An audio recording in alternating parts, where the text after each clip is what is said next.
ग्रंथन को रस मुनि जन धनस तन को सर्वस मुनि जन धन तन को सर्वस चार अंत सम्मत सबही आरती श्री रामायण दीनी कीरति कलित ललित सिय पीकी कीरति कलित ललित सिय पीकी गावत संतत शंभो भवानी गावत संगत शंभु भवानी अरुघट संभव मुनि ज्ञानी अरुघट संभव मुनि विज्ञानी व्यास आदि कवि परज बखानी व्यास आदि कवि बरज बखानी करुण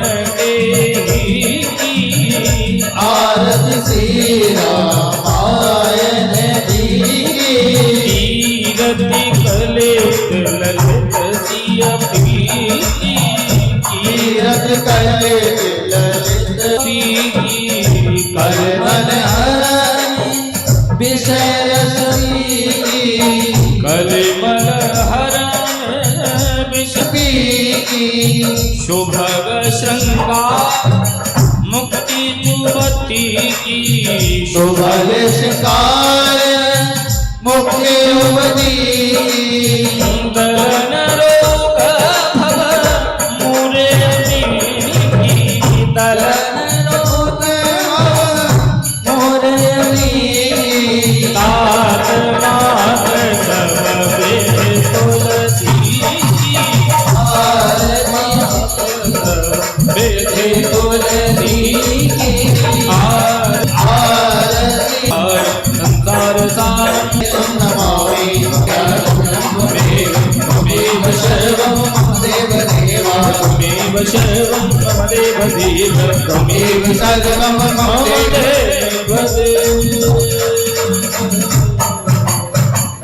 एक बार सभी दोनों हाथ उठा करके महामंत्र के साथ आज की कथा में प्रवेश करेंगे। सभी दोनों हाथ उठा के महामंत्र बोले हरे कृष्णा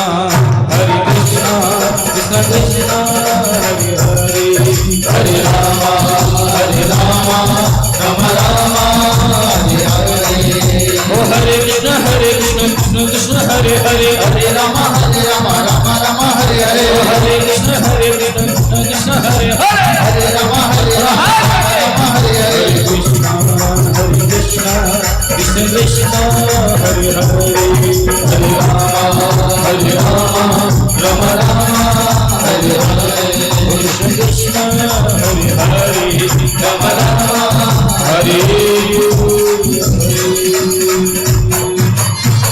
बोले भक्तवत्सल भगवान की जय रामचंद्र भगवान की पुष्प दे देंगे थोड़ा सा हरि ओम महाजलेन शीतलहि गणं मंत्रस्वांजलि हरि ओम महाजलेन दिगमय चंद्र देवस्थान धर्माण भवन्नासन्ना देहनागम हेमानः यंत्र पूर्वे शाद्धाः चंद्र देवाः हरि ओम एकदन्ताय युधमहे वक्रतुंडाय धीमहि तन्नो सिदन्ति प्रचोदयाः हरि ओम नंदनंदनाय धीमहि यशोदानंदनाय धीमहि तन्नः श्री कृष्ण प्रचोदयात् श्रीवन्ति कामकुलचम्पकपाटलब्ज उन्नः गजाति करवीलरसाल पुष्पे बिल्वप्रवाल तुलसीदलमञ्जरी सम्पूजयामि जगदीश्वर मे प्रसीद नाना सुगन्ध पुष्पाणि यथा कालो भवानि च पुष्पाञ्जलिमया दत्त गृहाणां परमेश्वर श्रीरामचन्द्राय नमः। सभी अर्पण कर देंगे। बोले राजा रामचंद्र भगवान की जय। सभी यथास्थान बैठ जाएंगे। सभी बैठ जाएं। अब सभी अपनी अपनी जगह बैठ जाएंगे बड़े ही शांति पूर्वक। और मैं निवेदन करूंगा कि आगे का जो कार्यक्रम है शिरादेव हमारी समिति के द्वारा आगे का कार्यक्रम प्रचलित हो प्रारंभ किया जाए। बोली राजा रामचंद्र भगवान की जय।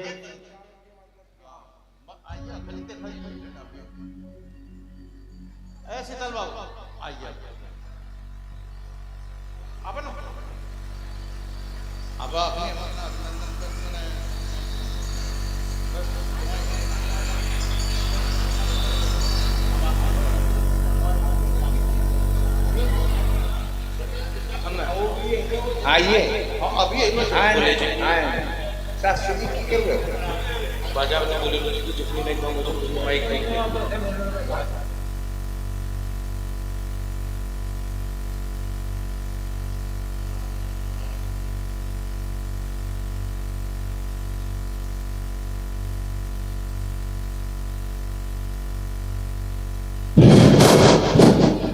हेलो हेलो हेलो अब हम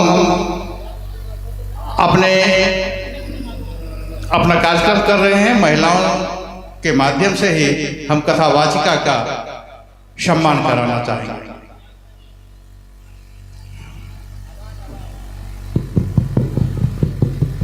आवाज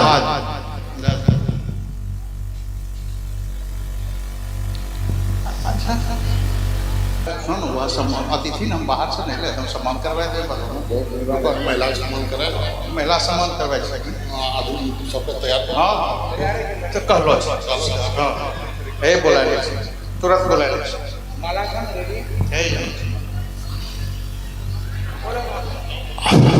अपने संस्कृति के अनुसार और अपनी परंपरा के अनुसार हम कथावाचिका का, जो कि व्यास गद्दी पर है, कि व्यास गद्दी पर विराजमान अपनी कथावाचिका का सम्मान करेंगे। तो सबसे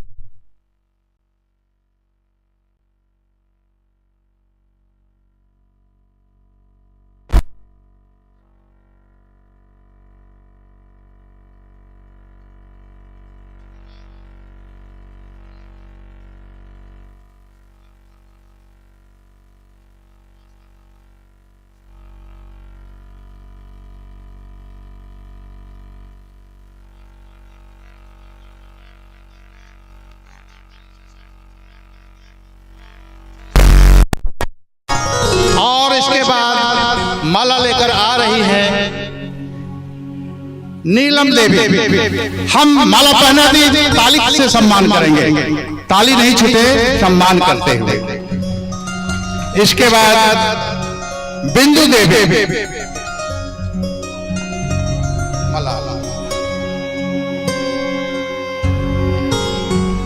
ताली के साथ भी हम सम्मान करेंगे अपनी कथावाचिका का। इसके बाद आशा देवी माला पहनाते हुए आशा देवी, और इसके बाद मुन्नी देवी।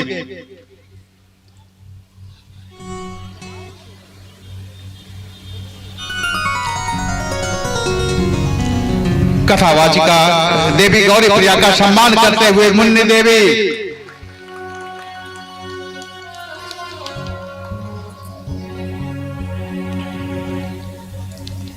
पकड़े पकड़े पकड़े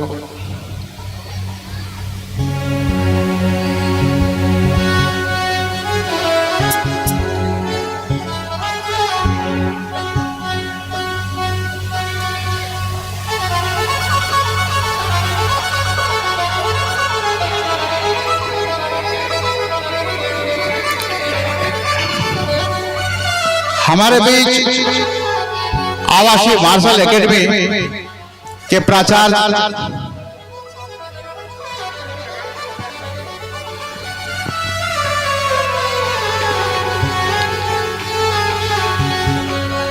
हमारे बीच आवासीय मार्शल एकेडमी के संस्थापक से प्राचार्य आचार्य रघुनंदन शास्त्री जी उपस्थित है।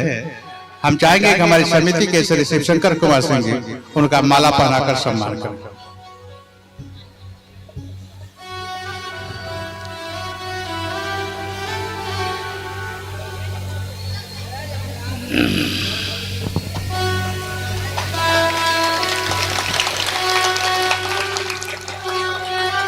अब हम अपने स्तर से हमारा कार्यक्रम समाप्त हुआ और अब हम माइक लगभग 4 घंटे के लिए हम वापस कर रहे हैं कथावाचिका को 4 घंटे के लिए। इसके पहले हम उठाएंगे ही नहीं। धन्यवाद।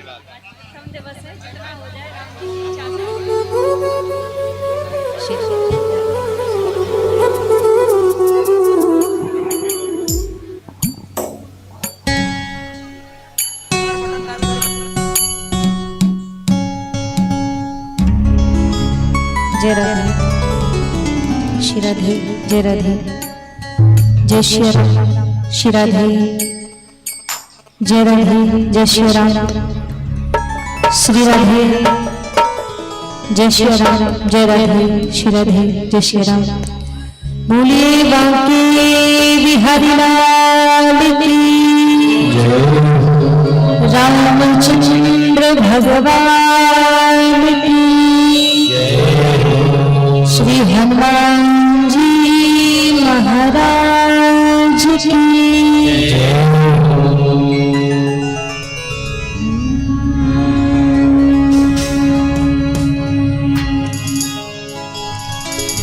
हरि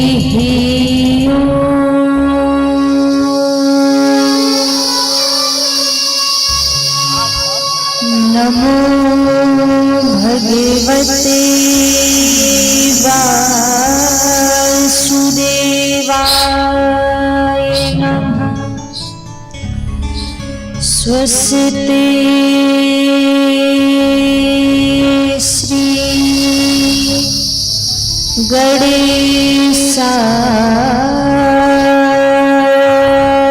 नमः।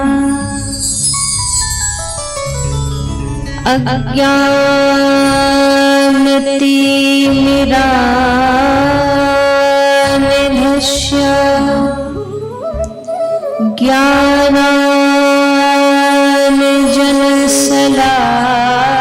ज्ञानाञ्जनशलाकया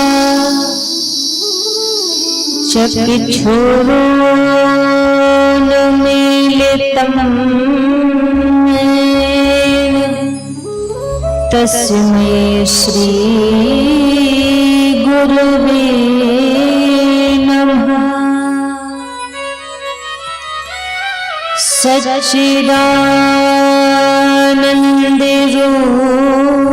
सच्चिदानन्दरूपाय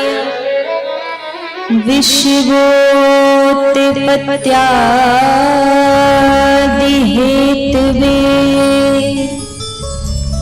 तापत्रय विनाशाय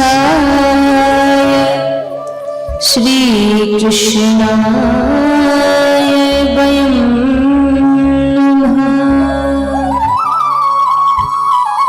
जय जय श्री राधारमण, जय जय नवल किशोर, जय गोपी चितचोर प्रभु, जय जय माखन चोर। सीता मेरी मात है, पिता मेरे रघुनाथ, इन दोनों के चरणन में कोटि कोटि प्रणाम। आए हनुमान जी विराजिए, कथा कहूँ मति अनुसार, प्रेम सहित आसन लगो विराजिए पवन कुमार।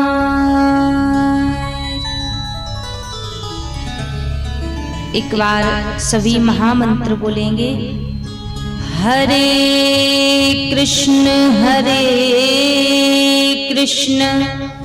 कृष्ण कृष्ण हरे हरे, हरे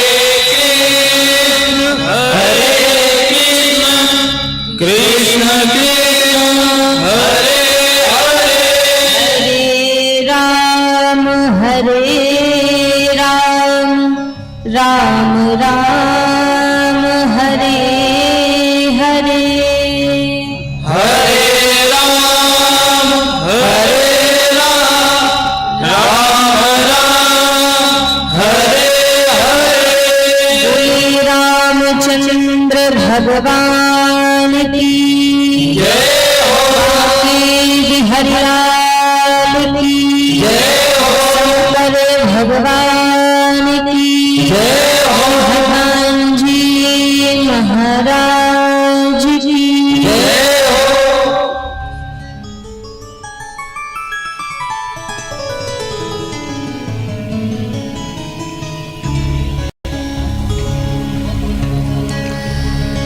आइए सभी भक्तजन आज की परम पावन कथा में प्रवेश करने से पहले प्रभु को याद करते हुए मन और वाणी को पवित्र करते हुए सभी आज की परम पावन परम मंगलमय कथा में प्रवेश करेंगे। आज नवरात्रि का पहला दिन है, तो माँ भगवती को पुकारते हुए माँ भगवती को याद करते हुए सभी आज की पावन कथा में प्रवेश करेंगे। सभी बड़े भाव और प्रेम से मिलकर माँ को याद करेंगे, क्योंकि महाराज वैसे तो सबके ऊपर निरंतर माँ भगवती की कृपा रहती है, लेकिन जो नवरात्रि का समय होता है तो नवरात्रि में माँ भगवती कुछ विशेष ही कृपा भक्तों के ऊपर करती है। तो माँ भगवती को याद करते हुए सभी आज की पावन कथा में प्रवेश करेंगे। बोली दुर्गा मैया की जय हो।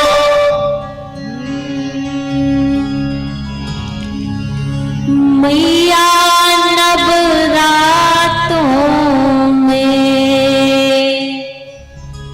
जब धरती पे आती है,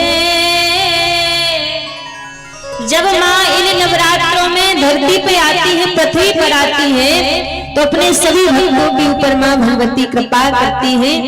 तो सभी माँ से प्रार्थना करते हुए मैया नवरात्रों में जब धरती पे आती है,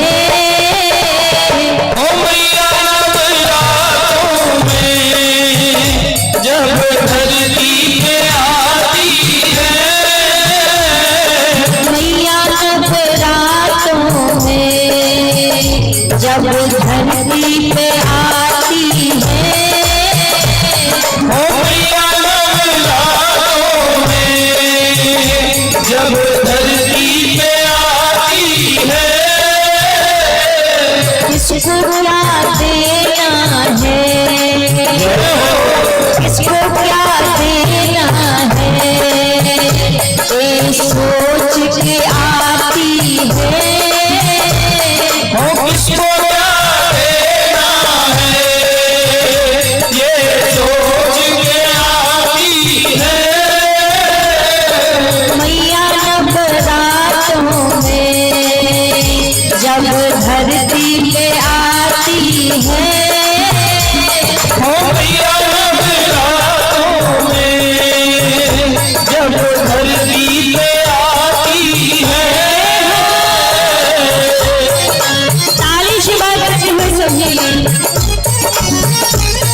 दुर्गा मैया की जय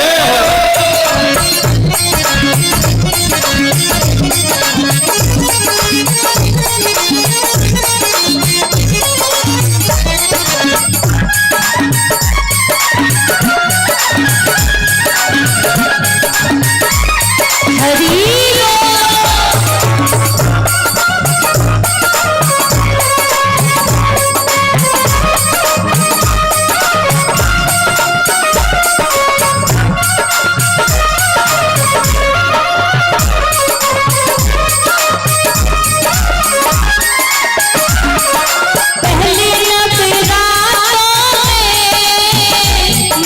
सबकी खबर लेती, पहले नवरात्रों में माँ सबकी खबर लेती,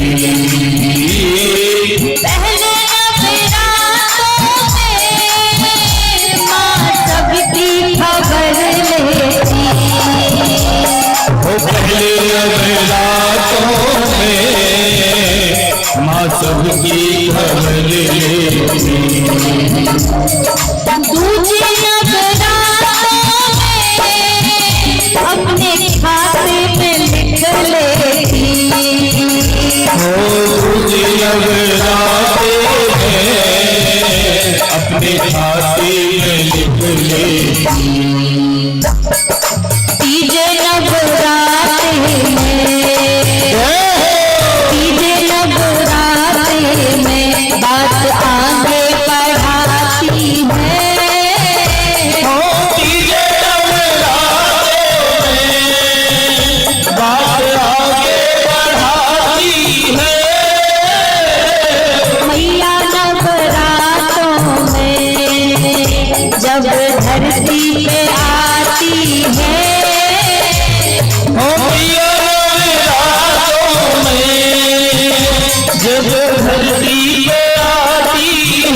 मेरे द्वार पे आया है, कौन कौन नहीं आया है। अब जो जो पहले नवरात्रि में ही माँ की शरण में आ जाते हैं तो दूसरे नवरात्रि में अपने खाते में उनका नाम लिख लेती है कि ये भगत मेरे पास में आया था। फिर तीसरे नवरात्रि में विचार करती है कि कैसे बात को आगे बढ़ाया जाए, किसको क्या देना है।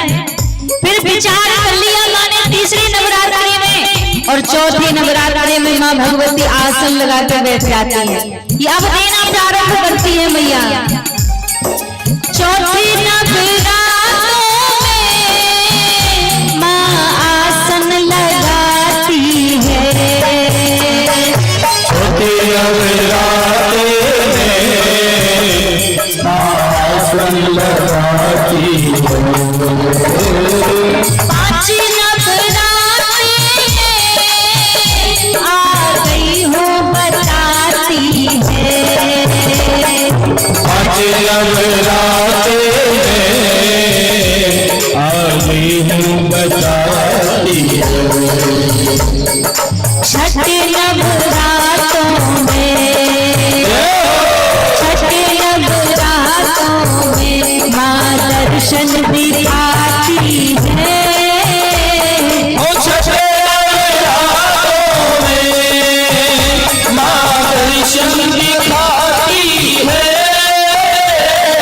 मैया नवरात्रों में जब धरती पे आती है।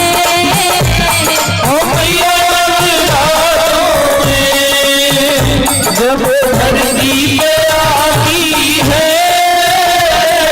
किसको क्या देना है ये सोच के आती है।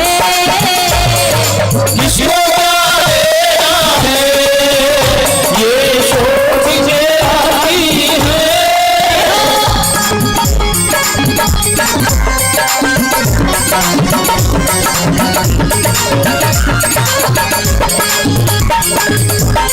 दुर्गा माँ की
और आठवीं नवरात्रि में तो धीरे धीरे लुटाने लग जाती है।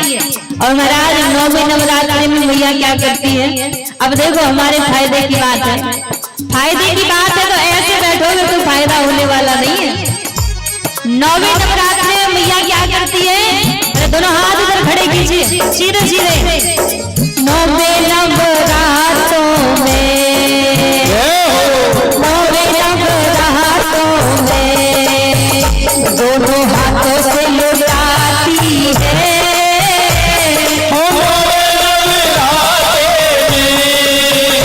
दोनों हाथों से लुटाती है। मैया नवरात्रों में जब धरती पे आती है। मैया नवरात्रों में जब धरती पे आती है। किसको क्या देना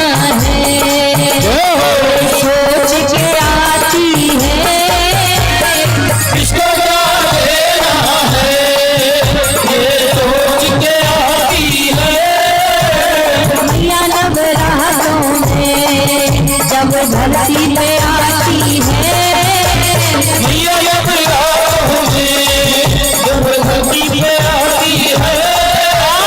ऐसे नहीं, एक बार दोनों हाथ ऊपर खड़े करके सभी मिलके भगवान की पावन नाम को गाते हुए दोनों हाथ ऊपर खड़े करके बोलो श्री राम जय राम जय जय राम, बोलो श्री राम जय राम जय जय राम, बोलो श्री राम जय राम जय जय राम, बोलो श्री राम जय राम बोलो श्री राम जय राम जय जय राम, श्री राम जय राम बोलो श्री राम जय राम जय जय राम, श्री राम जय राम जय राम, बोलो श्री राम जय राम जय जय राम, श्री राम जय राम जय राम, बोलो श्री राम जय राम जय जय राम, बोलो श्री राम जय राम जय राम, बोलो श्री राम जय राम जय जय राम, बोलो श्री राम जय राम जय जय राम।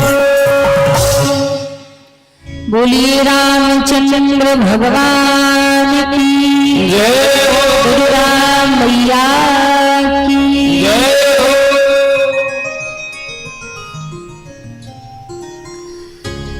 आइए सर्वप्रथम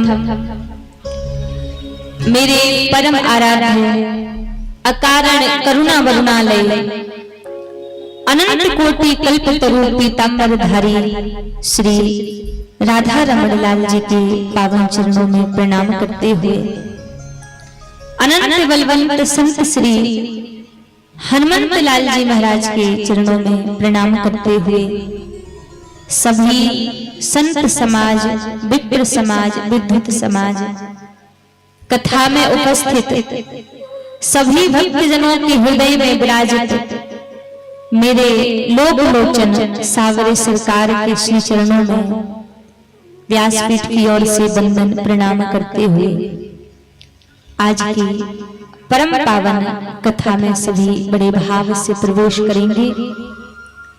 आज हम सभी का ये सुंदर सौभाग्य है श्री हनुमान जी महाराज की अहेतु की कृपा से नवरात्रि के इस सुंदर शुभ मेला में मर्यादा पुरुषोत्तम भगवान श्री राम की पावन कथा सुनने का ये सुंदर सौभाग्य हम सभी को प्राप्त हुआ है। भगवान की कथा को श्रवण करने का ये सुंदर अवसर हम सभी को यहाँ पर मिला है। हम कथा श्रवण के लिए ऐसा नहीं कह सकते कि हमारे प्रयास से कथा मिल रही है, ये भी नहीं कह सकते कि हम कर रहे हैं तो ये कथा सुनने का सौभाग्य मिल रहा है, क्योंकि कथा श्रवण का अवसर ना किसी के प्रयास से मिल सकता है और ना कोई विचार करे कि हम साधन तप कर लें सो कथा मिल जाए, तब भी नहीं मिल सकती, क्योंकि कथा श्रवण का अवसर तो केवल मात्र प्रभु की कृपा से ही मिलता है, हमारे आपके प्रयासों से नहीं मिल सकता।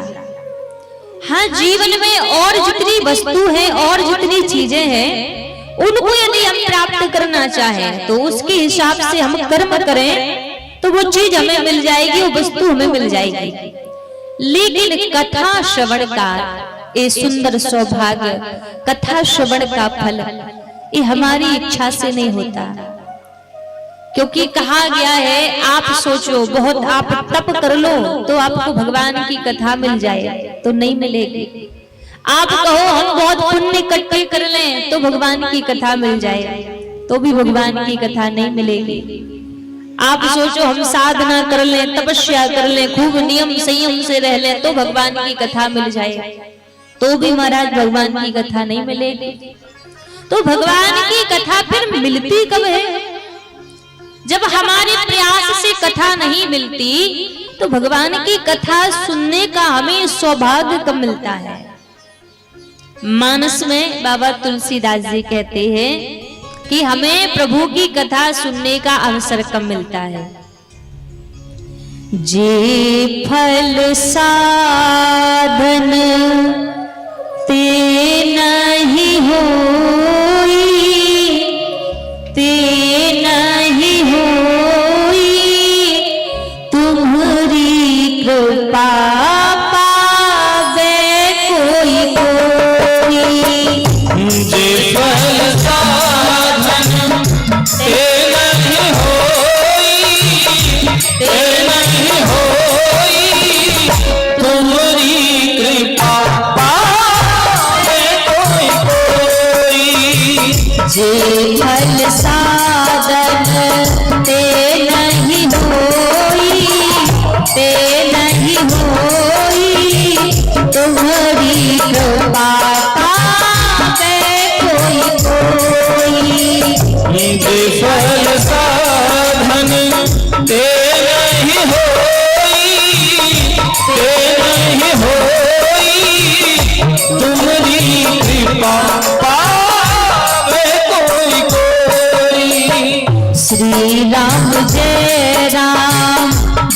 राम जय राम जय जय राम जय जय राम श्री राम जय राम जय जय राम।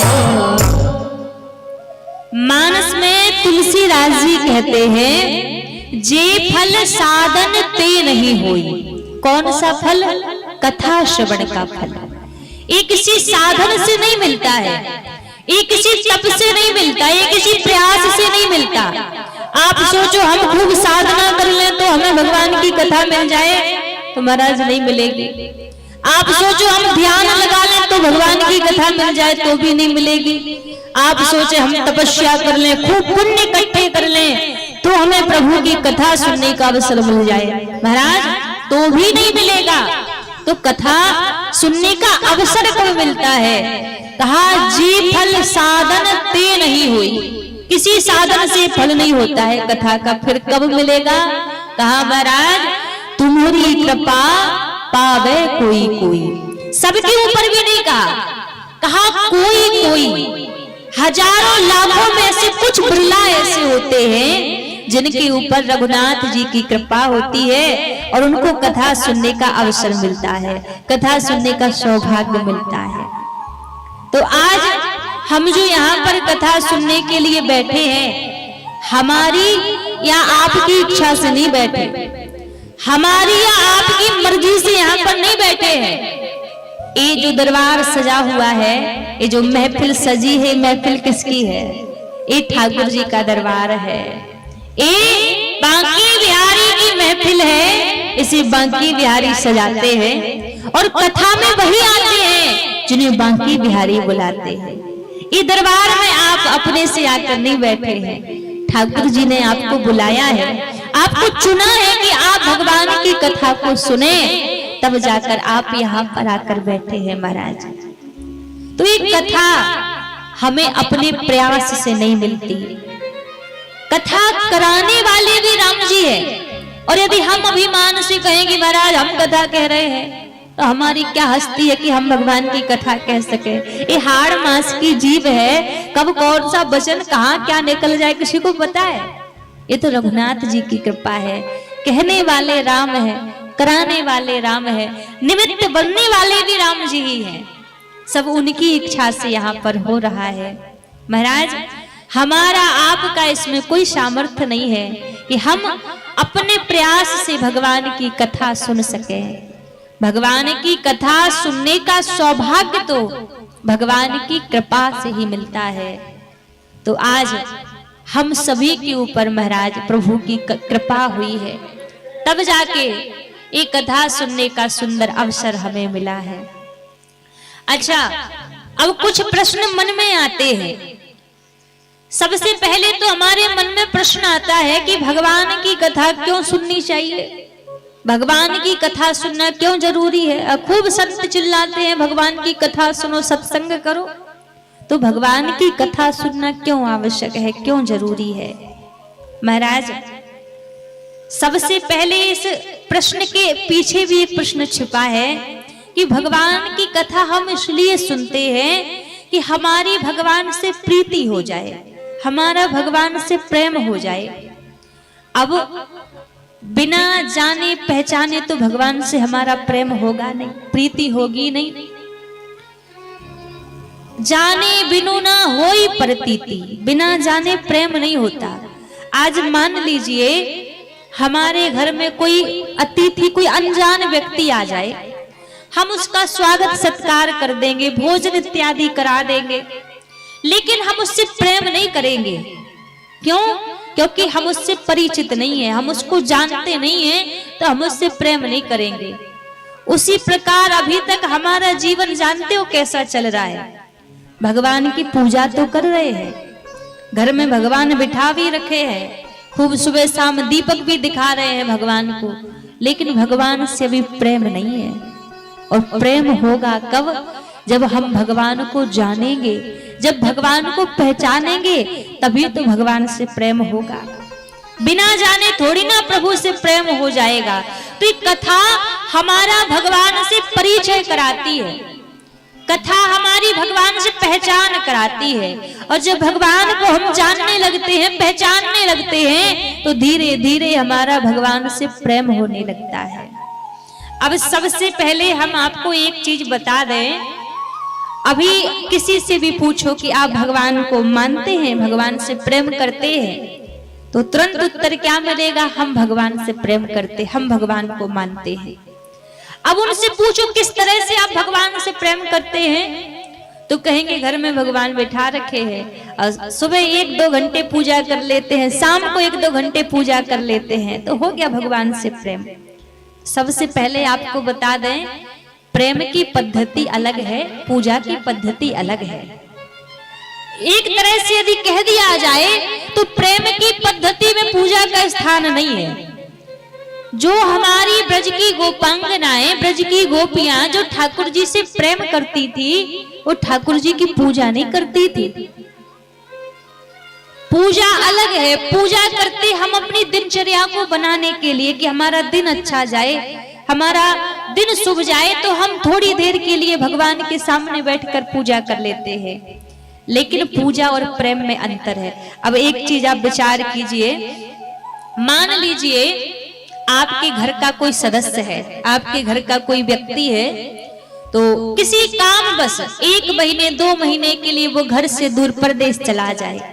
अब यदि वो परदेश चला गया है, तो क्या आप 24 घंटे में से 10 मिनट 24 घंटे में से निकालोगे कि अब काम तो लगा हुआ है, अब थोड़ा 10 मिनट निकाल के अब बैठ के उनको याद कर लिया जाए? तो ऐसा करोगे? नहीं करोगे, क्योंकि अलग से समय नहीं निकालोगे आप। अलग से समय उनके लिए निकाला जाता है जिनको हम भूले बैठे हैं, तो थोड़ा समय निकाल लिया, फोन पे बात कर ली, बैठ गए। लेकिन जो हमारे घर से जो हमारे सदस्य हैं, उनको हम कभी भूले ही नहीं है। आप यदि रोटी भी बना रहे हो ना, तो याद स्मरण आएगी, अरे हमारे बेटा बाहर है, उसने पता नहीं भोजन किया है या नहीं किया, या हमारे पति बाहर है, वो किस स्थिति में होंगे, उन्होंने भोजन किया होगा या नहीं किया होगा, आएगा ना स्मरण। ऐसा तो नहीं कि आप अलग से समय निकालोगे उनके लिए। 24 घंटे में हर समय आप उनको याद करते हो। क्यों करते हो याद? जवाब है इसका? नहीं है, क्योंकि आप उनकी पूजा नहीं करते, आप उनसे प्रेम करते हो, इसलिए उनको 24 घंटे आप याद करते हो। फिर 24 घंटे में 5-10 मिनट भगवान के लिए क्यों निकालते हो? हाँ, क्योंकि भगवान से प्रेम नहीं करते, भगवान की पूजा करते हो, इसलिए दिन भर में थोड़ा सा समय निकाल लिया, भगवान के सामने बैठ गए। तो महाराज, पूजा में और प्रेम में बहुत अंतर है। आप पूजा करो या ना करो, लेकिन 24 घंटे आपकी हृदय में प्रभु का चिंतन है, रघुनाथ जी का चिंतन है, तो पूजा से बड़ा स्थान प्रेम का है।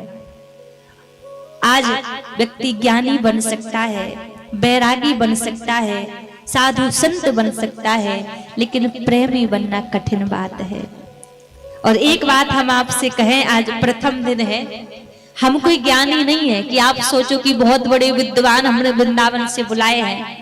हम कोई साधु संत नहीं है, ना हम कोई ज्ञानी है, ना कोई साधु संत है, पर हाँ ठाकुर जी के अनुरागी है, ठाकुर जी के प्रेमी है। और हम इतना आपसे कहेंगे कि इन 9 दिनों में हम आपको यहाँ से ज्ञान देकर नहीं जाएंगे। ये हम नहीं कहेंगे कि हमें बहुत ज्ञान है तो हम ज्ञान देकर जाएंगे, नहीं, लेकिन इतना हम प्रयास करेंगे, हम ज्ञान आपको नहीं दे सकते, लेकिन हम प्रेम की भूमि वृंदावन से आए हैं, तो प्रेम अवश्य ठाकुर जी के प्रति हम आपको देकर जाएंगे। और यदि प्रेम आपका रघुनाथ जी के, ठाकुर जी के चरणों में हो गया, तो महाराज सर्वस्व आपको प्राप्त हो गया, सब कुछ आपको मिल गया। इसीलिए आपको पहले ही बता दिया कि पूजा की पद्धति अलग है, प्रेम की पद्धति अलग है। तो आप पूजा करो, दिनचर्या के लिए अच्छी बात है, लेकिन प्रयास करो कि हमारा भगवान से प्रेम हो जाए, हमारा प्रभु से अनुराग हो जाए। बिना प्रेम के प्रभु नहीं मिलते। तो ये अनुराग, ये प्रेम बढ़ेगा कैसे? जब हम भगवान को जानेंगे, जब हम प्रभु को पहचानेंगे महाराज, तभी प्रेम बढ़ेगा। और जब भगवान को जानने लग जाएंगे, तो धीरे धीरे ठाकुर जी से प्रेम हो जाएगा। अब दूसरी बात सुनो, मन में फिर क्या भाव आता है कि भगवान से प्रेम करना क्यों जरूरी है, भगवान का भजन करना क्यों जरूरी है। घर में, परिवार में, दुनिया में काम क्या कम है जो अलग से भगवान से प्रेम करके बैठे। तो महाराज देखो, संसार में सारे काम छूट जाए, बात बन जाएगी। एक तरह से कह दिया जाए कि परिवार वाले भी रूठ जाएं और छूट जाएं तो भी काम चल जाएगा। लेकिन यदि ठाकुर जी छूट जाएं तो काम चलने वाला नहीं है, क्योंकि हमारे मानव जीवन की पहचान ही प्रभु के नाम से होती है, प्रभु की भक्ति से हमारी पहचान होती है। जिनके हृदय में भगवान के प्रति प्रेम नहीं है, जिनके हृदय में प्रभु के प्रति अनुराग नहीं है, उनके लिए मानस में तुलसीदास जी कहते हैं वो व्यक्ति जीवित नहीं है, वो मरा हुआ है। मानस में तुलसीदास जी कह रहे हैं, महाराज,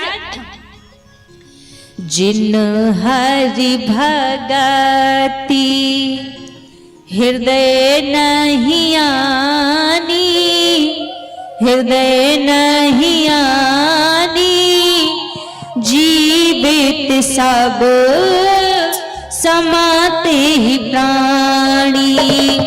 जिन हरि भगति हृदय नहीं आनी, हृदय नहीं आनी, जीवित सब समाते ही प्राणी।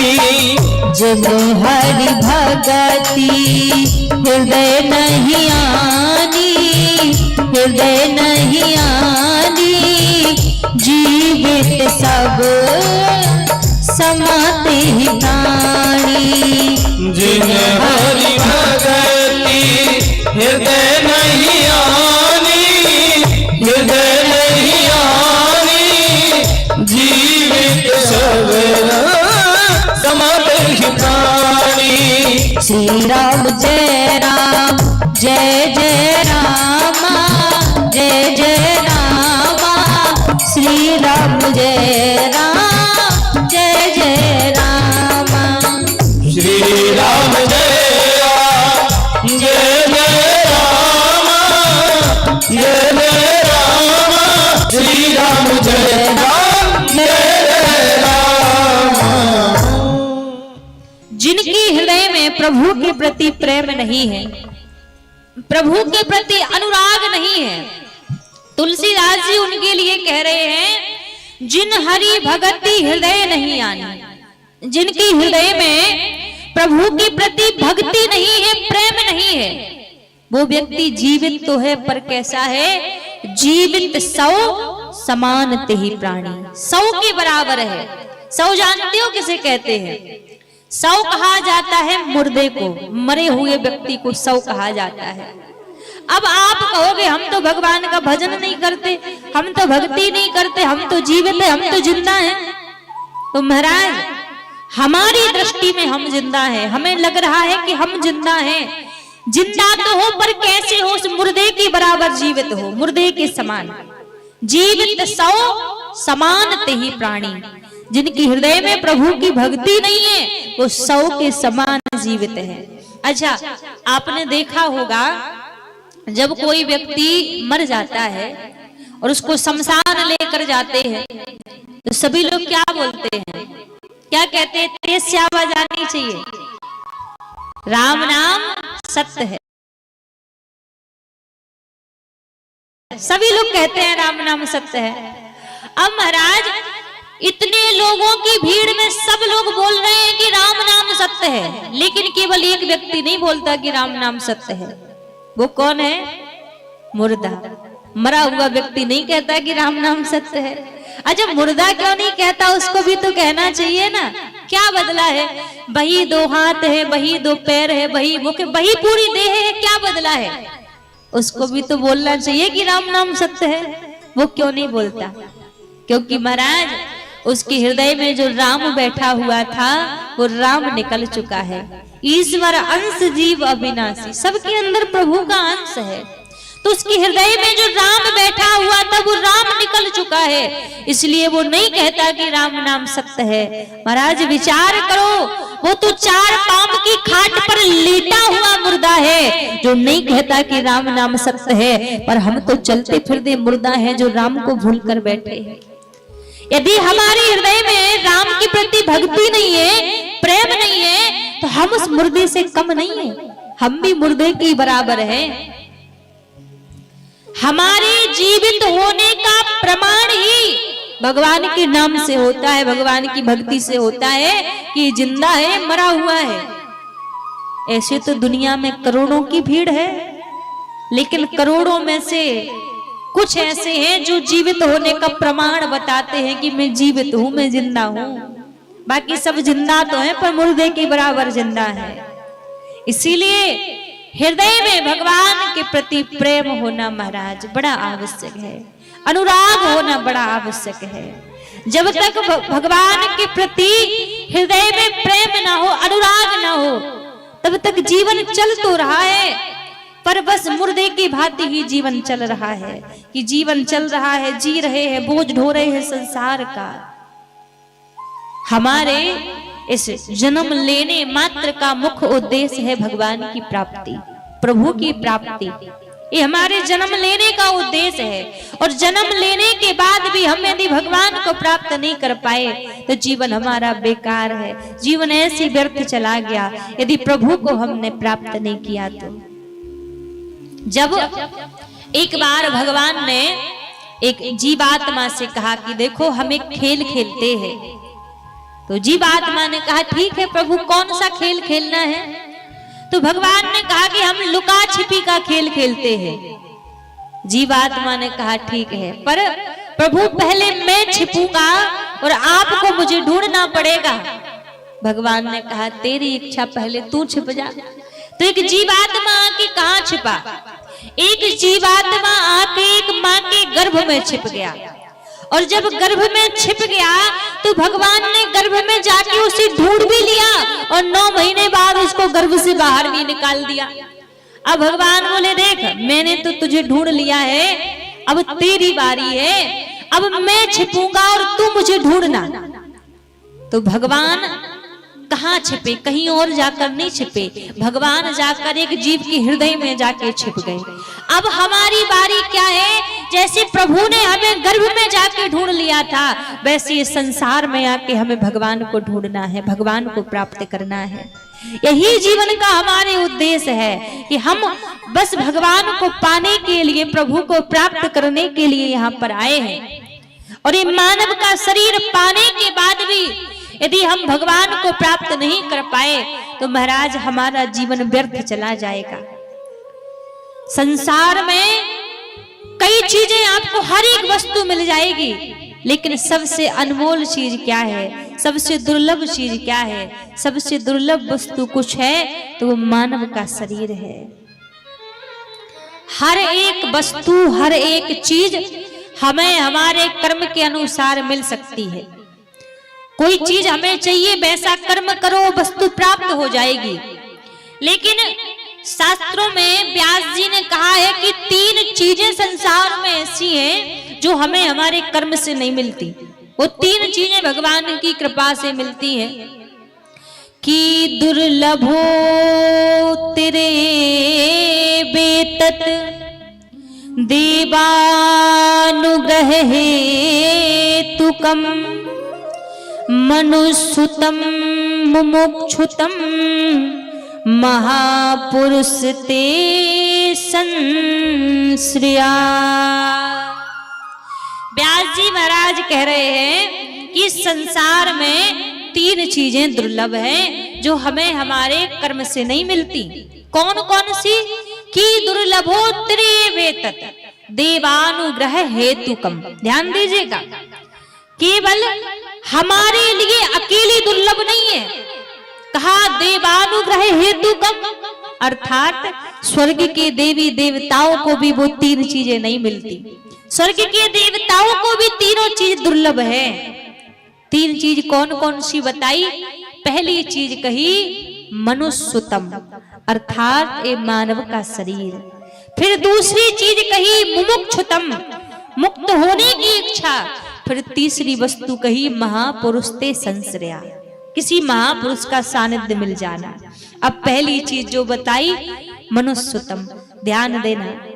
हमें क्या लगता है कि ऐसे हमें मानव का शरीर मिल गया तो इस मानव के शरीर को ऐसे ही बेकार करने में, व्यर्थ करने में लगे हुए हैं। इतनी सरलता से, इतनी आसानी से मानव का शरीर हमें नहीं मिला है।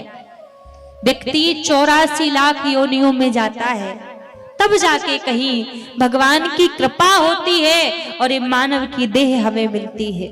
अच्छा, एक बार क्या हुआ, एक 84 लाख खिड़की वाला महल था और उस महल में अंदर जाने का दरवाजा केवल एक ही था और उस महल से बाहर आने का दरवाजा ही एक ही था। अब खिड़की से तो केवल बाहर देखा जा सकता है, बाहर निकला नहीं जा सकता। अब गलती से एक अंधा व्यक्ति उस महल में प्रवेश कर गया। अब जैसे ही वो प्रवेश कर गया, अब वो विचार कर रहा है कि मैं कैसे बाहर जाने का रास्ता ढूंढूं, इतना बड़ा महल है, कैसे बाहर निकलूं। तो उस अंधे व्यक्ति ने क्या किया, महल की दीवार को अपने हाथों से पकड़ लिया कि महल की दीवार को पकड़ पकड़ के मैं दरवाजा खोज लूंगा। अब दीवार को पकड़ पकड़ के महाराज दरवाजा खोज रहा था। अब बड़ी देर हो गई दीवार को पकड़े पकड़े, और जैसे दरवाजा पास में आने वाला था उसी समय क्या हुआ, उसको खुजली चलने लग गई। अब वो विचार करने लगा कि अभी तक तो दरवाजा आया नहीं है, तो अभी भी नहीं आया होगा, थोड़ी देर दीवार को छोड़ के खुजली कर लेता हूं, फिर ढूंढ लूंगा। तो जैसे दरवाजे को पकड़ रखा था, दीवार को पकड़ रखा था, जैसे दीवार को छोड़ के खुजली के चक्कर में लगा, 4 कदम आगे बढ़ा, दरवाजा आया, हाथ से छूट गया। अब हुआ क्या, दोबारा उसी 84 के चक्कर में फंस गया। अब जानते हो ये अंधा व्यक्ति कौन है? ये अंधा व्यक्ति कोई और नहीं, हम आप ही है। जब तक 84 में रहते हैं ना, और योनियों में रहते, बड़ी सावधानी से चलते हैं, कहीं कोई गलती ना हो जाए, कोई अपराध ना हो जाए। प्रभु इस बार तो जन्म मरण के चक्कर से छुटकारा दिला ही देना। बड़ी सावधानी से चलते हैं। लेकिन जैसे महाराज भगवान कृपा करते हैं और इस 84 के चक्कर से बाहर निकलने का जो दरवाजा हमें मिलता है, वो दरवाजा है ये मानव का शरीर, ये मानव की देह है। और जैसे परमात्मा हमें वो दरवाजा देता है, तो उसी समय हमें भी इस संसार में काम, क्रोध, लोभ, मोह, मद, मत्सर की खुजली चलने लग जाती है, और इसके चक्कर में पड़ के हम फिर इस दरवाजे को ऐसे छोड़ देते हैं, ऐसे गवा देते हैं, इस संसार की माया के चक्कर में फंस के। और फिर होता क्या है, कहते हैं मन पछतावे अवसर बीते।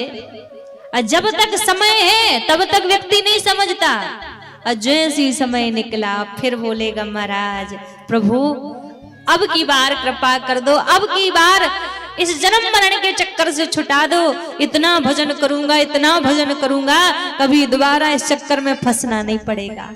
तो महाराज ये हर एक प्राणी की यही गाथा, यही कहानी है कि हम संसार के चक्कर में फंस के हम भगवान को छोड़ देते हैं, प्रभु का नाम लेना छोड़ देते हैं, भगवान का भजन छोड़ देते हैं। अब लोगों से कहो कि भगवान का भजन कर लो, प्रभु को याद कर लो, तो लोग क्या कहेंगे, अरे भैया अभी थोड़ी भजन करने की आयु है, भजन तो बुढ़ापे में किया जाता है।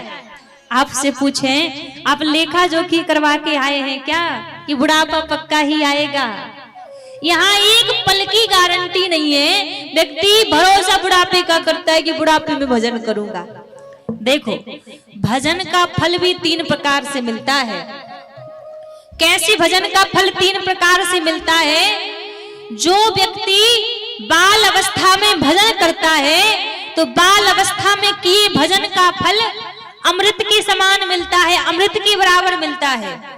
और महाराज जो व्यक्ति युवा अवस्था में भजन करता है तो युवा अवस्था में किए भजन का फल दूध के बराबर मिलता है। और जो व्यक्ति महाराज वृद्धा अवस्था में भजन करता है तो वृद्धा अवस्था में किए भजन का फल पानी के बराबर मिलता है। अब पानी की कोई गारंटी नहीं है, कोई भरोसा नहीं है मिले या ना मिले। इसलिए जब अवसर है, जब समय है, बस लग जाओ भजन में। जब सुध आई भगवान के नाम में लग जाओ, क्योंकि ये जीवन महाराज बार बार ऐसा अवसर मिलने वाला नहीं है। अभी सौभाग्य मिला है तो भगवान का भजन कर लो। अंत का कोई पता नहीं कि अंत में हमें भगवान का भजन करने का सौभाग्य मिलेगा या नहीं मिलेगा महाराज। इसीलिए संत कहते हैं, ना राम नाम लीन हो, ना कृष्ण नाम लीन हो, तेने भरी जवानी में।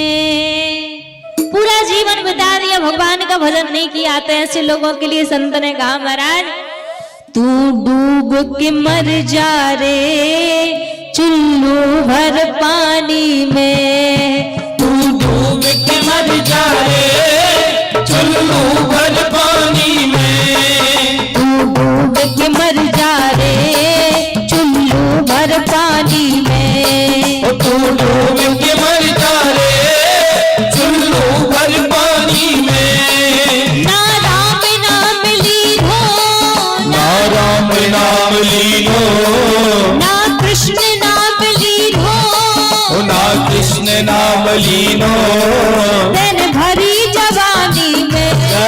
तू डूब के मर जा रे चुल्लू भर पानी में। तू डूब के मर जा रे चुल्लू भर पानी में। रामचंद्र भगवान की जय हो, भक्तेश्वर भगवान की जय हो।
तेरी काया कस जाएगी काठी में। एक दिन तेरी काया कस जाएगी काठी में। पानी का बबूला है, पानी को बबूला है, पानी का बबूला है, पानी को बबूला है। मिल जाए वो पानी में। डूब के मर जा रे चुल्लू भर पानी में। तो डूब के मर जा रे चुल्लू भर पानी में। ऐसे नहीं महाराज, देखो जितना अवसर है भगवान को याद करने का केवल यही है। इसके बाद कोई भगवान को याद नहीं करता। यहाँ बैठ कर भी भगवान को याद नहीं किया तो फिर कहाँ जाकर भगवान को याद करोगे। तो हाथ कर खड़े करके सभी, ना राम नाम लीन हो, ना राम नाम लीनो, ना कृष्ण नाम लीन हो, ना कृष्ण नाम लीनो, तेन भरी जवानी में। तू डूब के मर जा रे चुल्लू भर पानी में। तू डूब के मर जा रे चुल्लू भर पानी में। तू डूब के मर जा रे चुल्लू भर पानी में। तू डूब के मर जा रे चुल्लू भर पानी में। रामचंद्र भगवान की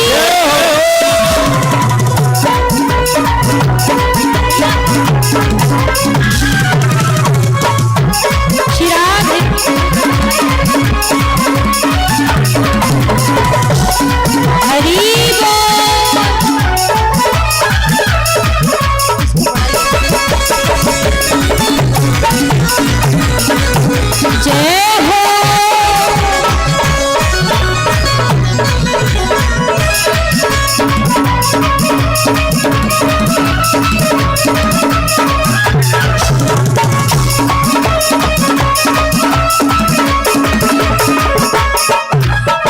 करता मेरा मेरा यह कुछ भी नहीं है तेरा।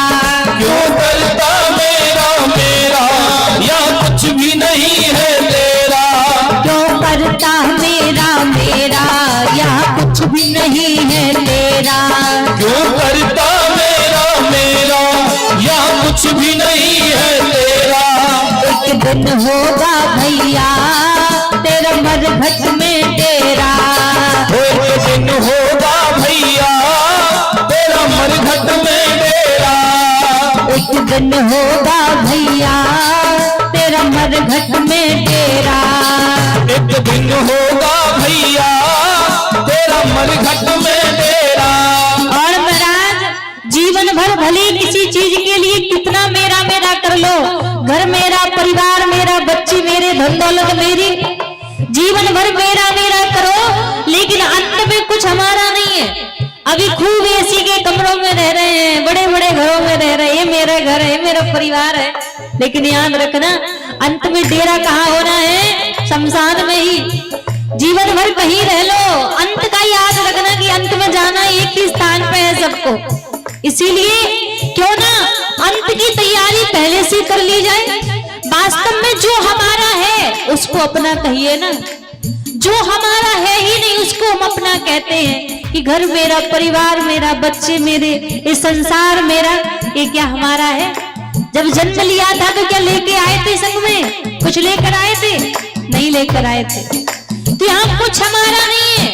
यदि कुछ हमारा है जो हमारे साथ जाएगा तो वो परमात्मा का नाम है जो हमारे साथ, हमारे संग में चल के जाएगा। इसलिए जीवन भर भले मेरा मेरा कर रहे हो, अभी समझ जाओ, दुनिया को मेरा ना कहो, रघुनाथ जी को मेरा कहो कि हम राम जी के राम जी हमारे, और कोई हमारा नहीं है। क्यों करता मेरा मेरा यह कुछ भी नहीं है तेरा। क्यों करता मेरा मेरा या कुछ भी नहीं है तेरा। एक दिन होगा भैया तेरा मरघट में डेरा। एक दिन होगा भैया तेरा मरघट में डेरा।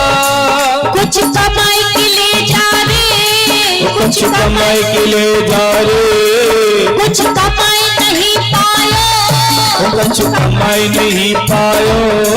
ऐसी जिंदगानी में डूब के मर जा रे, चुल्लू भर पानी में। ओ डूब के मर जा रे, चुल्लू भर पानी में। डूब के मर जा रे, चुल्लू भर पानी में। डूब के मर जा रे, चुल्लू भर पानी में।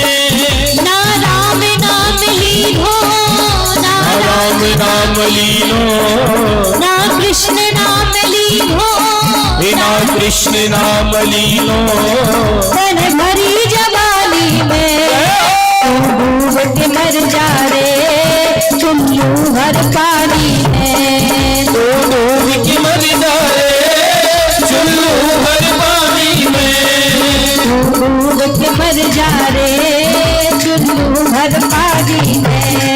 डूब के मर जा रे, चुल्लू भर पानी में। नहीं, देखो इधर जीवन भर तो खूब संसार के लिए जी लिया, अब थोड़ा थोड़ा वहां की तैयारी कर ली जाए, जो वहां पर लेकर जाना है। तो वहां की तैयारी कैसे होगी? भगवान का नाम लेकर ना।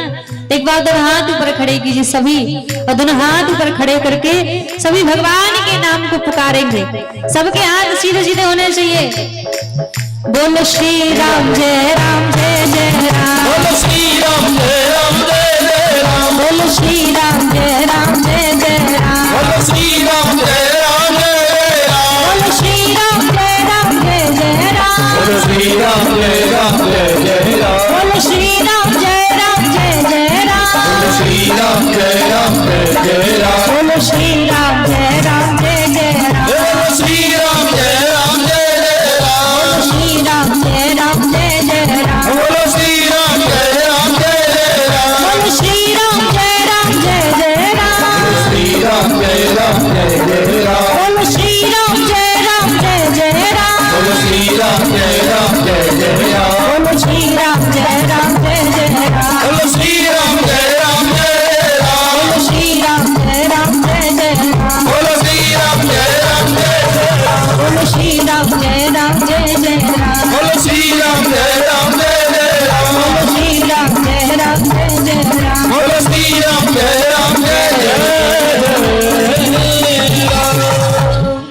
श्री रघु रामचंद्र भगवान की जय, भक्तवत्सल भगवान की जय। ये 100 रुपए राता से ही है, हमारे अंजुला देवी जी उनके द्वारा प्राप्त हुए। एक बार जोरदार ताली हो जाए। 100 रुपए। बोले भक्तवत्सल भगवान की जय। तो महाराज कहा कि जब अवसर मिल जाए तब भगवान के भजन में लग जाओ, तब प्रभु के नाम में लग जाओ। यदि भगवान के भजन करने का आप समय सोचोगे कि जब बुढ़ापा आएगा, जब वृद्धावस्था आएगी तब हम भगवान का भजन करेंगे, तो बुढ़ापे में कोई भजन नहीं होता है।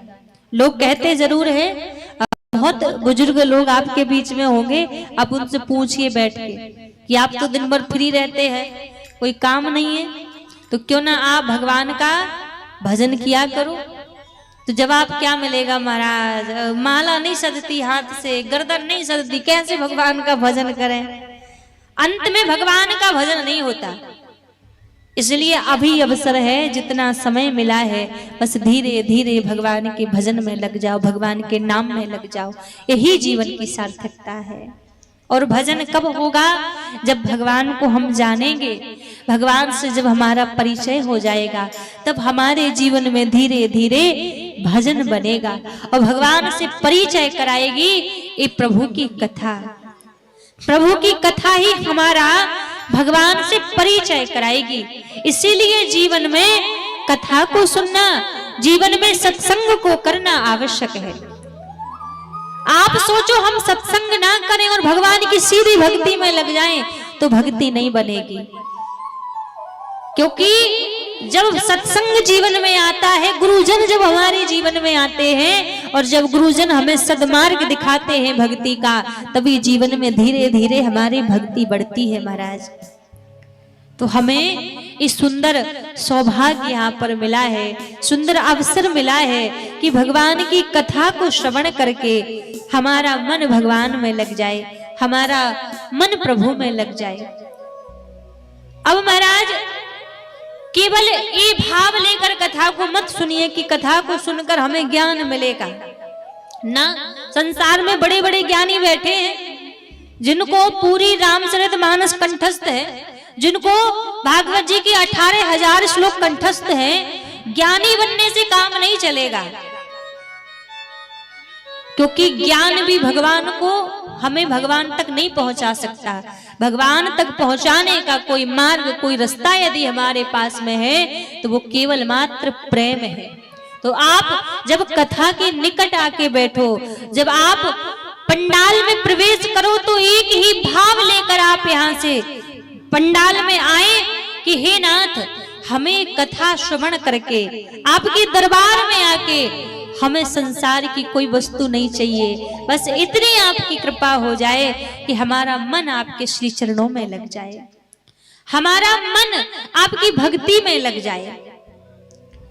क्योंकि कहा गया है, मोहन प्रेम बिना नहीं मिलते, चाहे कोटिन करो उपाय, मिले ना पंडित को ज्ञानी को, मिले ना ध्यान लगाए, 2.5 अक्षर प्रेम पड़े जो तुरंत प्रकट है जाए, मोहन प्रेम बिना नहीं मिलते।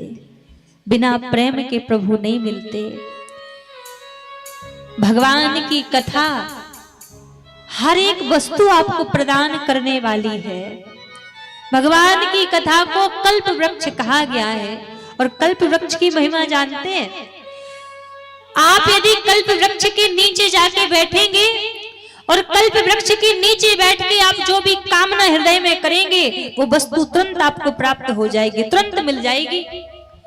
लेकिन कल्प वृक्ष में वो सामर्थ्य नहीं है जो आपको भगवान से मिला सके। लेकिन भगवान की जो कथा रूपी कल्प वृक्ष है, कथा को संसार की वस्तु देना कोई बड़ी बात नहीं है, लेकिन कथा में तो वो सामर्थ्य है जो सीधा रघुनाथ जी से आपको मिला दे, प्रभु से आपको मिला दे। और दूसरी बात आपसे कहें, ये विचार लेकर भी आप यहाँ मत बैठिए कि हम कोई पोथी किताब के सामने बैठे हैं।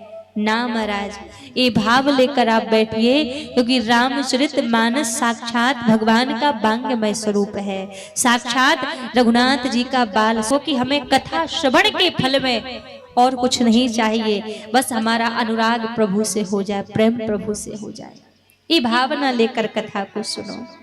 आज से हम जिस कथा को 9 दिन सुनेंगे महाराज, वो बड़ी दिव्य कथा है। जिस कथा को आज से हम यहाँ पर श्रवण करेंगे महाराज, उस कथा का नाम क्या है, उस कथा के रचयिता कौन है। आज प्रथम दिन है तो थोड़ा कथा की महिमा के ऊपर दृष्टि डालते हुए, तो आज जिस कथा को हम यहाँ पर श्रवण करने के लिए महाराज बैठे हैं, उस कथा का नाम क्या है, धीरे धीरे सब चीजों का परिचय सबसे कराते हुए। रामचरित मानस यही नामा, मानस यही नामा, कहत सुनत पाबहु विश्रामा। रामचरित मानस यही नामा, नस यही नामा, कहत सुनत पाबहु विश्रामा। रची महेश निज मानस राखा, मानस राखा, पाई सुसमय शिवासन भाखा। रची महेश निज मानस राखा, मानस राखा, पाई सुसमय शिवासन भाखा। श्री राम जय राम, जय जय राम, जय जय राम, श्री राम जय राम, जय जय राम। महाराज, आज से हम 9 दिन तक इस कथा को श्रवण करेंगे। उस कथा के रचयिता कौन है, भगवान भूत भावन भोलेनाथ। रची महेश निज मानस राखा, पाई सुसमय शिवासन भाखा। भगवान भोलेनाथ ने इस कथा की रचना की, और रचना करने के बाद जब भगवान शंकर को लगा कि इस कथा का अभी कोई योग्य श्रोता नहीं है, इस कथा का कोई योग्य पात्र नहीं है, तो किसी को दिया नहीं। कहाँ रखा भगवान शंकर ने, मानस, अपने मन में ही धारण कर लिया। अच्छा, आप कोई पोथी किताब कोई वस्तु लिखे, किसी चीज को आपको स्मरण के लिए रखना हो तो आप क्या करोगे, आप किताब में लिखोगे, किसी कॉपी रजिस्टर में आप लिखोगे कि स्मरण रहेगी, अपनी डायरी में लिखोगे, उसको रखोगे कि जब इसकी जरूरत पड़ेगी, आवश्यकता पड़ेगी तो उठा के हम पढ़ लेंगे। हम किसी किताब कॉपी में लिख कर रखते हैं, लेकिन भगवान भूत भावन भोलेनाथ ने रचना तो करी, रचना करने के बाद धारण कहाँ कर किया, रखा कहाँ, अपने मन में रख लिया। रची महेश निज मानस राखा। और जब तक भगवान शंकर को लगा कि इस कथा का कोई अभी अधिकारी नहीं मिला है, इस कथा का अभी कोई पात्र नहीं मिला, तो किसी को श्रवण नहीं कहा, किसी को कथा श्रवण नहीं कराई। जब महाराज मां परम्बा के हृदय में वो पात्रता आ गई, जब मां पार्वती के हृदय में वो भक्ति को, वो कथा को श्रवण करने की जब पात्रता उनके हृदय में आई, तो भगवान शंकर को लगा ये सही समय है। अब लग रहा है कि मां के हृदय में पात्रता आ चुकी है, तो शुभ समय, शुभ अवसर जान के मां भगवती को भगवान ने, भोलेनाथ ने कथा को श्रवण कराया। अब संसार की कोई भी कीमती वस्तु, कोई भी अनमोल चीज ऐसे भी किसी के हाथ में थोड़ी ना दे दी जाएगी। आप किसी सुनार की दुकान पे जाओ, और सुनार की दुकान से आप कहो 2, 4, 10 हीरे उसकी दुकान में लगे हो, आप उससे कहो महाराज हीरा निकाल के हमें दिखा दो, हीरा निकाल के हमें देखने दो, तो ऐसे वो आपको वो हीरा निकाल के देगा नहीं। पहले वो परखेगा, पहले जानेगा कि आपको वास्तव में वो चाहिए या फिर ऐसे ही आप उसको देख रहे हैं, आपकी योग्यता है उसको लेने की या नहीं है। पहले तो कहेगा महाराज दूर से ही देख लो, दिखाएगा नहीं। जब वो जान लेगा, जब वो परख लेगा कि आपके अंदर वो पात्रता है, वो उसको लेने की योग्यता है, तब जाकर कहीं वो आपको निकाल के देगा। वैसी महाराज ये भगवान की कथा है। जब तक किसी के अंदर वो पात्रता नहीं आती, वो योग्यता नहीं आती, तब तक ये कथा श्रवण करने के लिए नहीं मिलती। तो भगवान शंकर ने अपने मन में ही उसको धारण कर लिया कि अभी इसका कोई मुझे योग्य श्रोता नहीं मिला है। और जब मां भगवती के अंदर वो पात्रता आई, तब भगवान भूत भावन भोलेनाथ ने सर्वप्रथम वो कथा मां भगवती को श्रवण कराई। और जब इस कथा की रचना बाबा तुलसीदास जी ने की, तो इस कथा का नाम भी बाबा तुलसीदास जी ने क्या रखा? रामचरित मानस यही नामा। अब रामचरित मानस नाम ही क्यों रखा?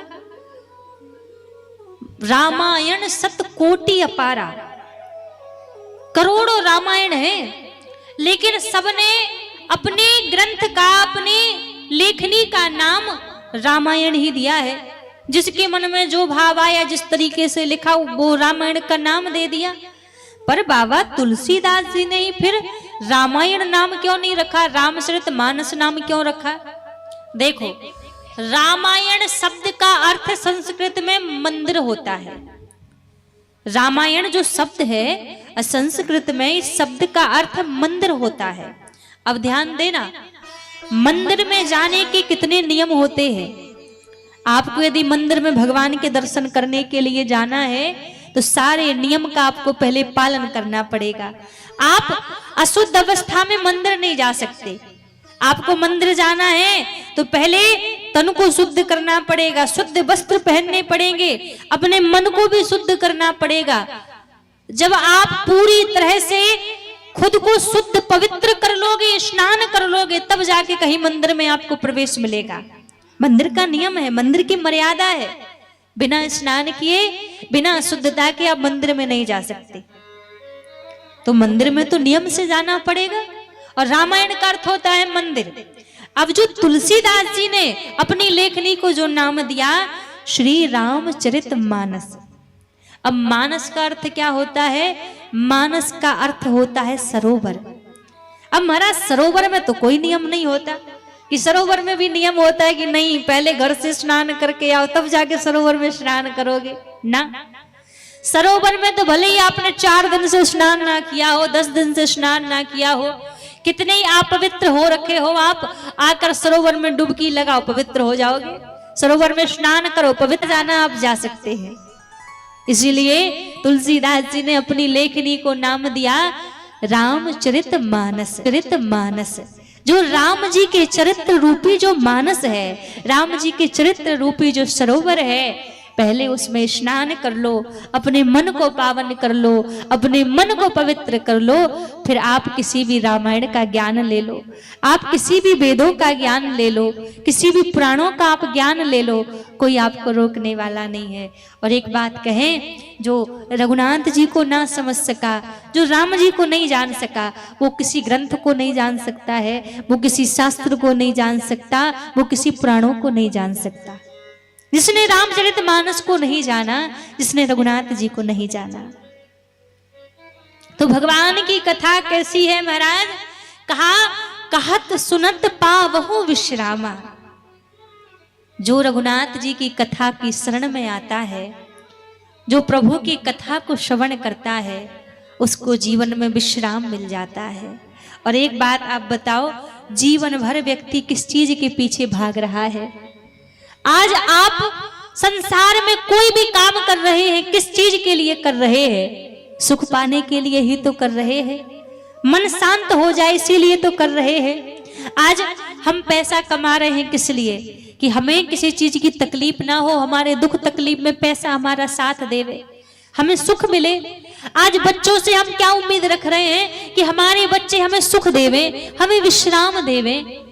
संसार में व्यक्ति हर एक काम इसी कामना को लेकर कर रहा है कि हमें विश्राम मिल जाए, हमें सुख मिल जाए। पर हम एक बात आपसे कहें महाराज, आप जीवन में कितना भी सुख ढूंढ लो संसार में, कितनी भी आप पूरी व्यवस्था करके रख लो कि मुझे संसार के काम करने से सुख मिल जाए, तब लिख के ले लीजिए, सुख मिलने वाला नहीं है। क्यों? क्योंकि संसार का ये जो कलयुग है, ये जो मृत्यु लोक है, इस कलयुग का दूसरा नाम जानते हो क्या है? इसका दूसरा नाम है दुखालय। आप विद्यालय में जाओगे तो आपको क्या मिलेगा? विद्यालय में क्या मिलेगा? विद्या मिलेगी। आप मंदिर में जाओगे, मंदिर में क्या मिलेगा? भगवान आपको मिलेंगे। अब कई लोग मंदिरालय में जाते हैं तो मंदिरालय में क्या मिलता है? मंदिरा मिलती है। अब आप सोचो कि आप विद्यालय में जाओ नहीं और आपको विद्या मिल जाए तो मिलेगी? नहीं मिलेगी। उसी प्रकार जिस व्यक्ति के पास जो वस्तु है वही तो आपको देगा। अब कोई बहुत बड़ा क्रोधी व्यक्ति है, आप उससे उम्मीद करो कि इससे हमें क्रोध ना मिले, प्रेम अनुराग मिले, तो क्या मिलेगा? नहीं मिलेगा।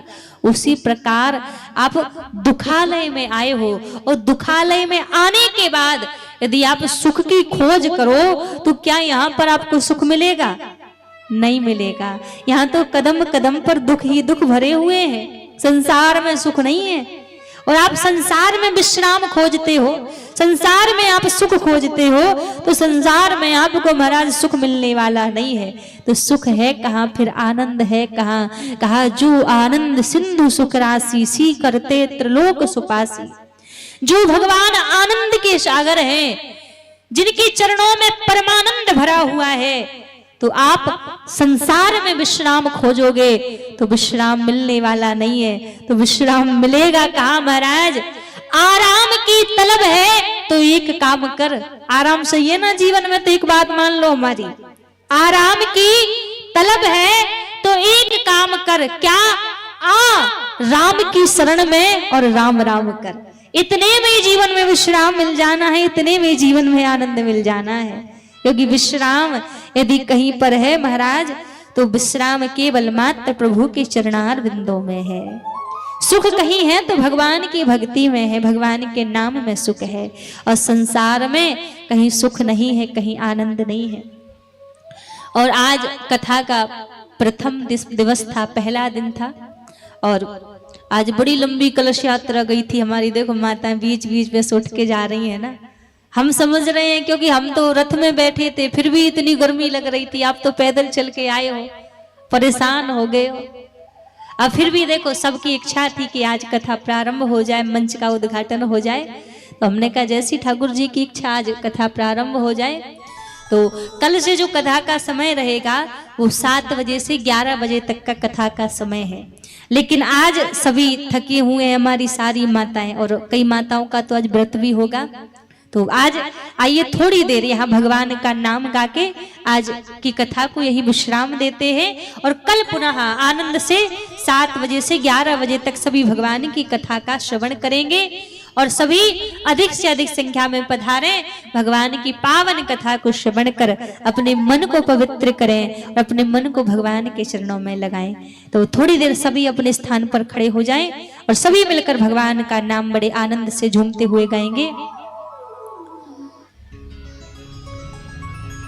बोलिए रामचंद्र भगवान की, श्री हनुमान जी महाराज की। और सभी लोग अपने दोनों हाथ ऊपर खड़े करेंगे, सीधे सीधे सबके हाथ, और दोनों हाथ ऊपर खड़े करके क्या कहना है? हम हाथ उठा कर कहते हैं हम हो गए श्री रघुनंदन के।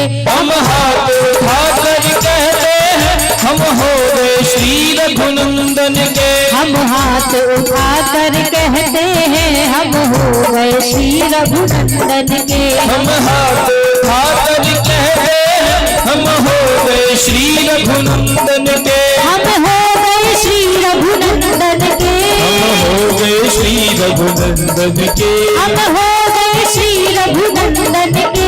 हो गए श्री रघुनंदन के। हम हाथ उठा कर कहते हैं हम हो गए श्री रघुनंदन के। हम हाथ उठा कर कहते हैं हम हो गए श्री रघुनंदन के। आनंद नहीं आ रहा है। देखो आज पहला दिन है जो बात आज कह रहे हैं ना ये 9 दिन ही कहना है। आज ही मन में बात बिठा लो कि आज से हम राम जी के हैं। और दुनिया वालों के थे अभी तक पर्व नहीं है तो हाथ पर खड़े खड़े सभी सीधे सीधे हाथ करके बिल्कुल हम हाथ उठा कर कहते हैं हम हो गए श्री रघुनंदन के। हम हाथ उठा कर कहते हैं हम हो गए श्री रघुनंदन के। हाथ उठा कर कहते हैं हम हो गए श्री रघुनंदन के। हम हाथ उठा कर कहते हैं हम हो गए श्री रघुनंदन के।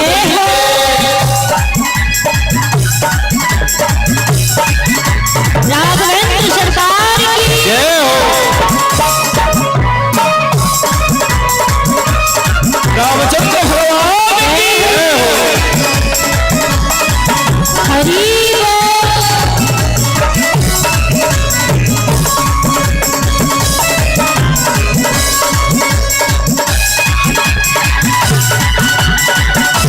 रामचंद्र भगवान की जय हो।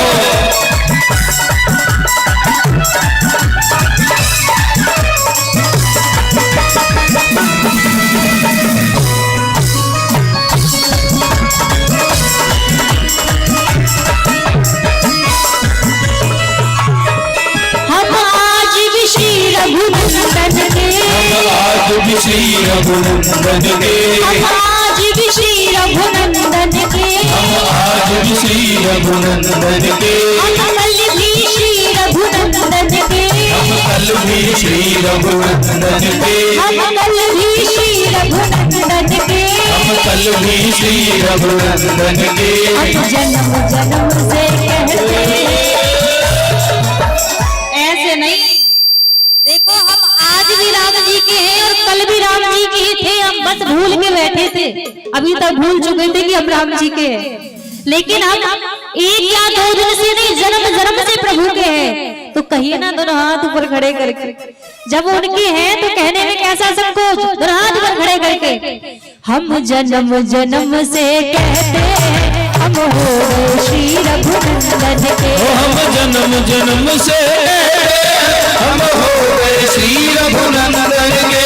हाथ उठाकर कहते हैं हम हो गए श्री रघुनंदन के। हम हाथ उठा कर कहते हैं हम हो गए श्री रघुनंदन के।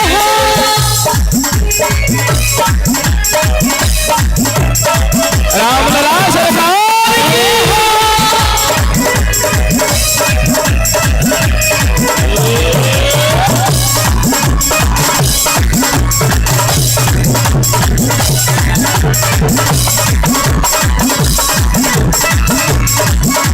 हरि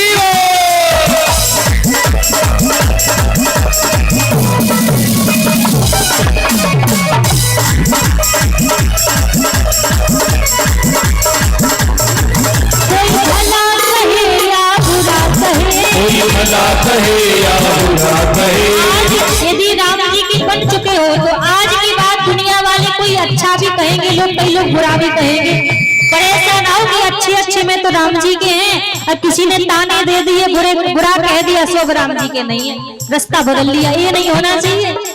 यदि राम जी की बन चुके हो तो दुनिया वाले कुछ भी कहें हमारे ऊपर अंतर नहीं पड़ना चाहिए। कोई भला कहे या बुरा कहे। कोई भला कहे या बुरा कहे। कोई भला कहे या बुरा कहे। कोई भला कहे या बुरा कहे। आज कहता हो तो कहता रहे। आज कहता हो तो कहता रहे। हम झूम झूम कर कहते हैं हम हो गए श्री रघुनंदन के। हम झूम झूम कर कहते हैं हम हो गए श्री रघुनंदन के। हम हाथ उठाकर कहते हैं हम हो गए श्री रघुनंदन के। हम हाथ उठा कर कहते हैं हम हो गए श्री रघुनंदन के। एक बार हाथ पर खड़े करके सभी भगवान का नाम गाते हुए आरती की ओर चलेंगे सीधे सीधे हाथ करके। बोलो श्री राम जय राम जय जय राम। बोलो श्री राम जय राम जय राम। बोलो श्री राम जय राम जय जय राम। बोलो श्री राम जय राम जय राम। बोलो श्री राम जय राम जय जय राम। बोलो श्री राम जय राम जय जय राम। बोलो श्री राम जय राम जय जय राम। जय राम जय जय राम बोलो श्री राम जय राम जय राम श्री राम जय राम जय राम बोलो श्री राम जय राम जय राम बोलो श्री राम जय राम जय राम बोलो श्री राम जय राम जय राम बोलो श्री राम जय राम जय राम बोलो श्री राम जय राम जय राम बोलो श्री राम जय राम जय जय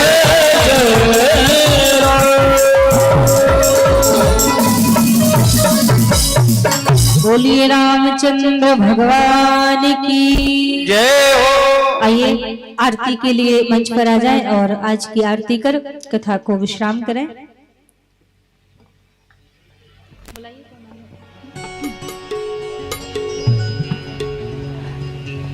आरती करने के लिए हमारे जो भी समिति के सदस्य हैं वो मंच पर आ जाएं।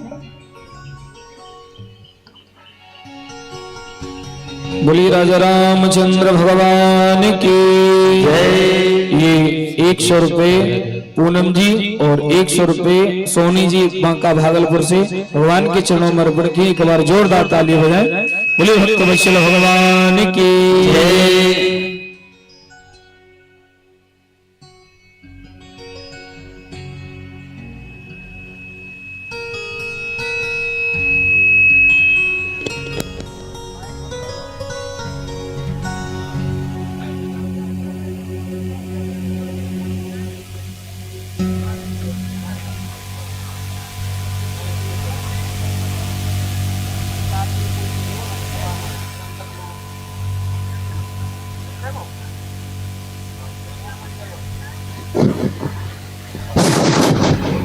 आरती के लिए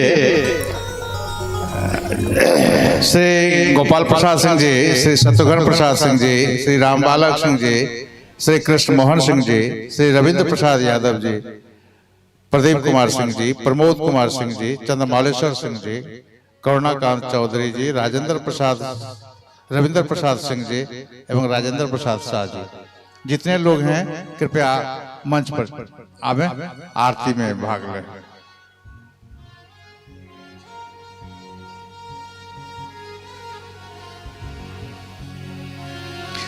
आग्रह होगा कि हम जितने लोगों को बुलाया है वो कृपया मंच पर जाएं। जिन्हें भी हमने आमंत्रित किया है वही मंच पर रहे तो ज्यादा बेहतर होगा।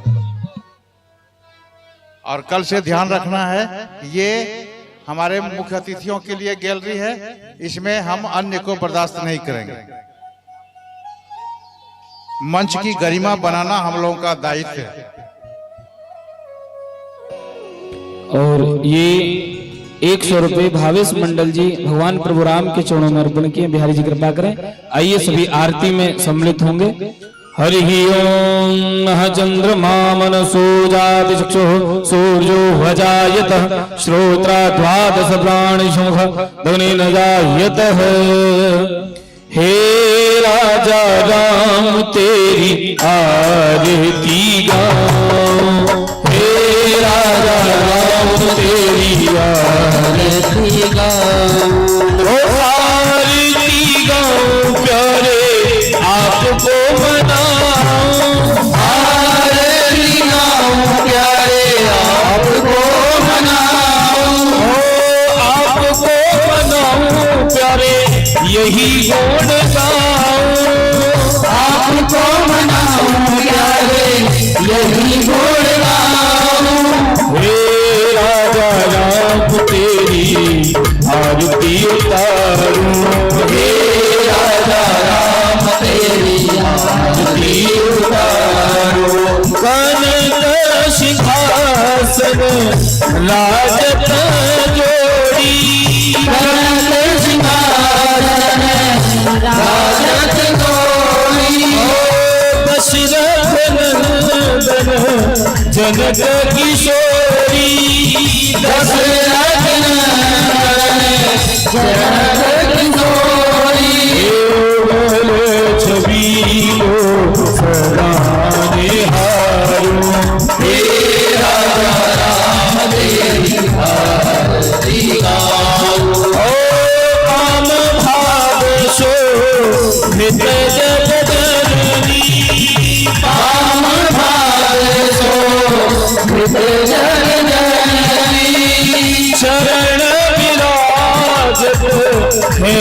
सुखजनी चरण विराजत है सुखनंदनी उन्हें चरणों को सदा पखारूं हे राजा राम तेरी आरती उतारो हो आरती हनुमत के मन भाए आरती हनुमत के मन भाए नाम कथा नित शिव जी गाए राम कथा नित शिव जी गाए राम कथा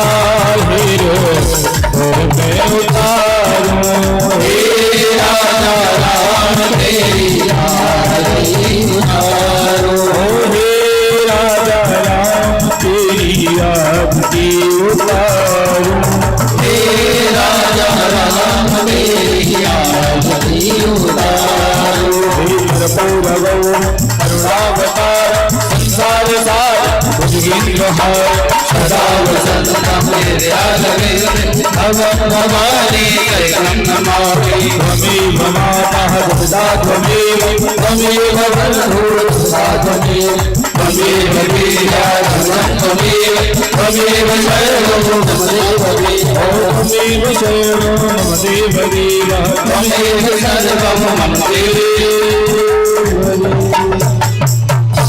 एक बार सभी दोनों हाथ उठा के महामंत्र के साथ आज प्रथम दिवस की कथा विश्राम करेंगे। सभी दोनों हाथ रखें। ओ हरे कृष्णा कृष्ण कृष्ण हरे हरे हरे रामा राम राम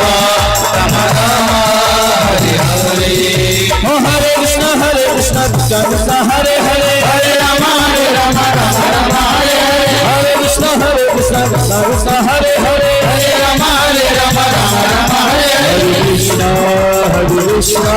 कृष्ण कृष्ण हरे हरे हरे राम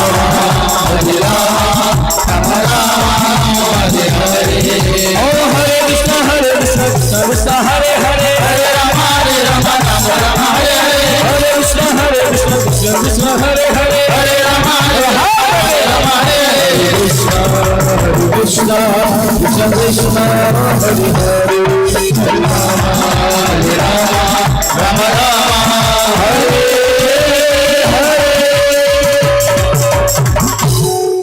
बोले भक्तवत्सल भगवान की राजा रामचंद्र भगवान की धर्म की अधर्म का अधर्म का रानियों में विश्व का कल्याण सत्य सनातन धर्म की सत्य सनातन धर्म की गौ माता की अपने अपने गुरु गोविंद की माता पिता की बस्ती ग्राम की